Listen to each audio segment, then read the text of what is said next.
반갑습니다. 로마스입니다. 요즘 민주당이 시끌시끌합니다. 이른바 공소 취소 제한 사건. 이재명 대통령의 최측근이란 자가 검사에게 공소 취소를 제안했다고 모 방송국 출신 기자가 김호준 유튜브 생방송에서 단독 보도라고 이야기한 게 일파만파 화제가 되고 있습니다. 공소 취소. 검사가 자신이 제기한 공소를 스스로 처리하는 것인데 이재명 대통령의 최측근이라는 자가 대통령의 뜻이라고까지 이야기했다고 해당 기자가 이야기하는 바람에 청와대는 물론 민주당도 이로 인한 서로 간의 잡음이 계속 이어지고 있습니다. 좋아. 아주 좋아. 오늘은 이 공소 취소 이야기와 이 사건이 과연 어떻게 진행이 될지, 또 이 사건이 갖는 의미에 대하여 한번 이야기해보고자 합니다. 지금은 전쟁이다. 오늘 방송 시작합니다. 함께 가시죠. 사안을 보면 이렇습니다.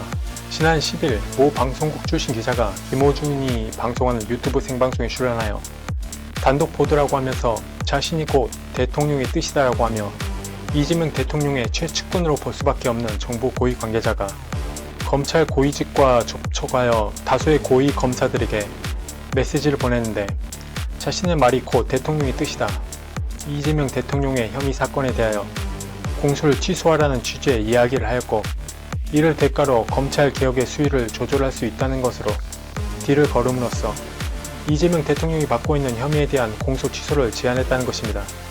공소 취소. 검사가 자신이 기소한 사건을 스스로 처리하는 것을 말합니다. 우리 형사소송법은 제255조에서 검사는 1심 판결 선고 전까지 자신이 제기한 공소를 취소할 수 있고, 이 경우 반드시 법원에 서면으로 제출하거나 공판에서 말로도 취소할 수 있다고 규정하고 있습니다. 보통 공소 취소는 검사가 판단했을 때 범죄가 되지 않는다는 자포자기의 선언이고, 검사가 기소는 했는데 제가 잘못 기소한 것 같네요, 혹시 나중에 유죄가 될 만한 증거를 찾게 되면 그때 다시 기소를 할 테니까 이번에 제기한 공소는 취소해 주세요 하고 법원에 읍소하는 것을 말합니다. 즉, 검사가 자신이 잘못 기소한 것이니 없었던 일로 해달라고 법원에 요청하는 것입니다. 검사로서는 매우 쪽팔리는 일입니다. 검사가 피의자를 기소한다고 몇 번이고 검찰청으로 그 피의자를 불렀을 수도 있고, 체포며 구속이니 압수수색 검증이니 영장도 쳤을 것이고, 만약 경찰에서 송치된 사건이라고 한다면 자신이 봐서 이건 좀 증거가 부족한 것 같은데 하고 안 그래도 다른 사건들로 바쁜 경찰에 보안 수사를 요구하는 등 공판이 열리기까지 수많은 고민과 검토, 서류 작성 등을 했을 것이며, 그 산더미 같은 다른 사건들 속에서 시간을 쪼개어 사건을 정리하고 마침내 법원에 기소했을 것인데, 제가 잘못 기소한 것 같네요, 이 사건은 제가 봐도 무죄가 나올 것 같으니 없던 걸로 해주세요 라고 법원을 황당하게 만드는 것이기 때문입니다. 이 정도라면 해당 검사는 승진은커녕 다음 인사이동 때 자연히 그 옷을 벗어야 하는 상황이 된다는 점에서 형사소송법상 규정은 있어도 좀처럼 검사에게서 볼 수 없는 조치라고도 할 수 있습니다.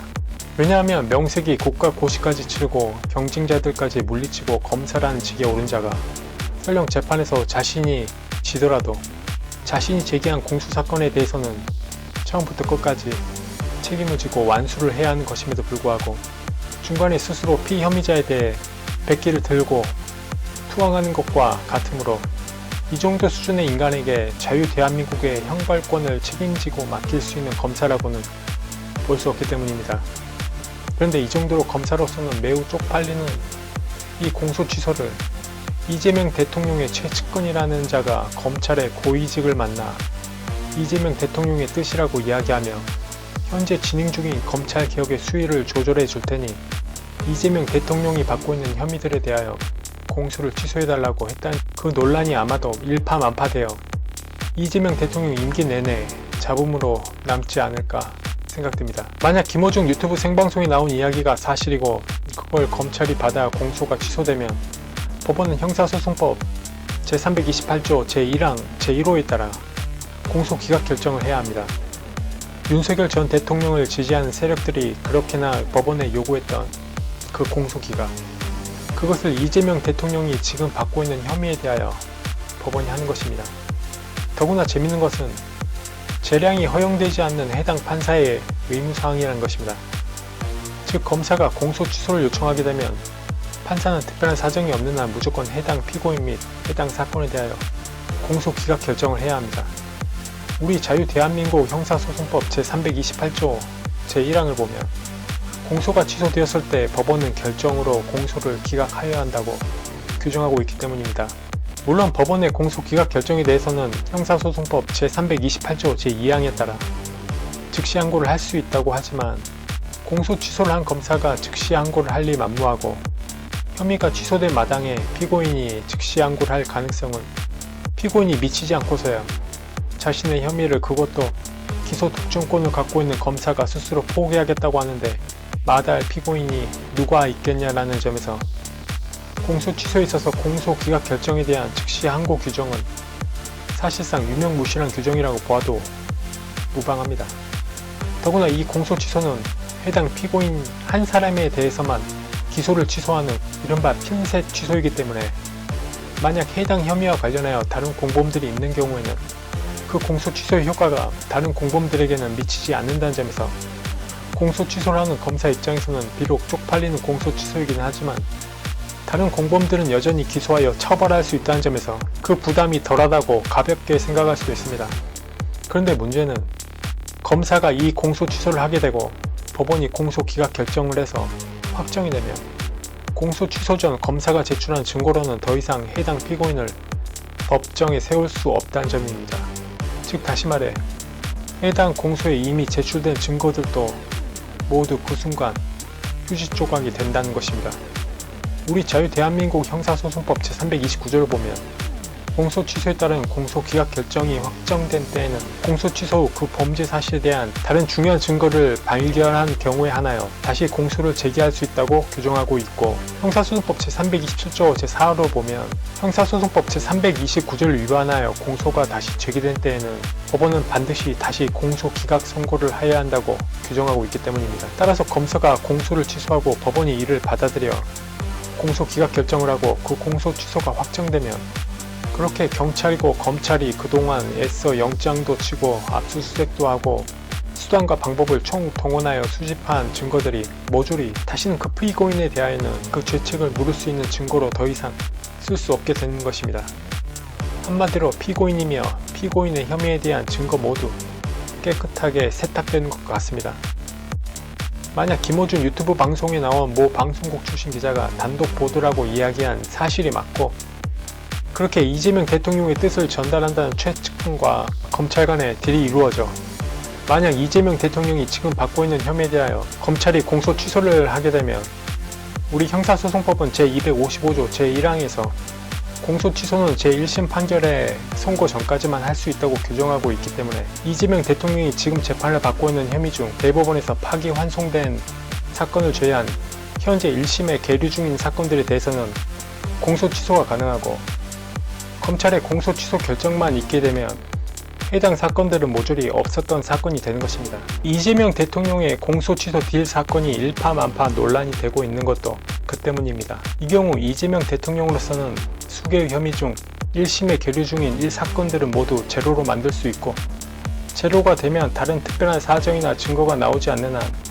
다시 사건이 될 일이 없고 대법원에서 파기환송된 사건만 상대하면 되는데 이것은 이번에 시행되는 대법관 증원을 통해 자신이 임기 동안 대법원장을 포함한 22명의 대법관을 임명한다는 점에서 굳이 공소 취소가 아니더라도 그 재판에서 자유로워질 수 있는 방안을 충분히 찾아 홀가분해질 수 있게 된다는 점에서 만약 김호준 유튜브 생방송에 나온 모 방송국 출신 기자가 단독 보도라고 이야기한 사실이 맞고 그게 현실화된다면 이재명 대통령으로서는 이걸 설계한 자에게 정말 박수를 쳐줄 만한 사안이 아닌가 생각됩니다.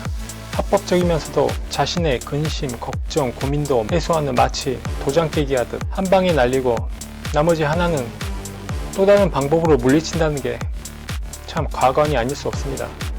하지만 아직까지 이건 현실화되지 않았고 또 설령 그 김호준 유튜브 생방송에 출연하여 이러한 이야기를 한 모 방송국 출신의 기자 말이 사실이고 이미 그 이재명 대통령의 최측근과 검찰 고위직 간의 딜이 이루어진 경우라고 하더라도 이렇게 온 세상에 알려진 마당에 과연 그리고 감히 검찰이 함부로 1심에 계류 중인 이재명 대통령의 혐의에 대하여 공소 취소를 결정할 수 있었지. 만약 이게 모두 사실이고 현실화된다면 비록 민주당 내부에서는 이재명 대통령에 대한 탄핵의 목소리가 나오지 않더라도 대국민적 반감으로 인하여 촛불혁명이나 빛의 혁명이 아닌 불공평 혁명이 일어나지 않을까 생각됩니다. 누구는 공소 취소하고 누구는 법의 심판을 받아야 하는 것이냐며 너도 나도 할 것 없이 공소 취소해달라고 벌떼같이 청와대며 검찰, 아니 공소총으로 달려들 것이 뻔하기 때문입니다. 김어준 유튜브 생방송에서 나온 이 신박한 공소 취소 딜 이야기를 보고 참 대단하다라는 생각을 하게 됐습니다. 딜이 가능하구나. 우리나라에 언제부터 자신의 죄를 협상의 지렛대로 삼아 딜을 거는 이른바 플리바게닝이 있었는지 새삼 깨닫게 되었고, 설령 그것이 진실이든 아니든 대통령이 측근이 됐든 아니든 무엇보다 진보적 색채가 강한 방송국 출신의 기자의 입에서 단독 보도라고 하루 27만 명 가까운 시청자가 동시에 시청하는 유튜브 생방송에서 그런 설계적 이야기가 나올 수 있다는 것 자체만 보더라도 참 내로남불스럽다는 생각을 또 하게 되었습니다. 누구는 어떻게 해서든지 없는 죄도 만들어 하나라도 더 쉬워 극형으로 처벌하려고 하면서 정작 자기 진영 사람을 위해서라면 없는 플리바게닝이란 제도까지 스스로 만들어 평범한 일반인들은 감히 딜조차 걸 수 없는 고위직 검찰을 향하여 서슴없이 딜을 걸 수 있는 그런 상상이나 설계조차 할 수 있고, 그걸 27만 명에 이르는 동시 시청자를 자랑한 유튜브 생방송에서 방송국 출신이라는 기자가 거리낌 없이 자랑스러운 듯 이야기하고, 사회자 또한 이를 맞장구 쳐주는 것을 보고 아, 역시 저들답다라는 생각을 하지 않을 수 없었습니다.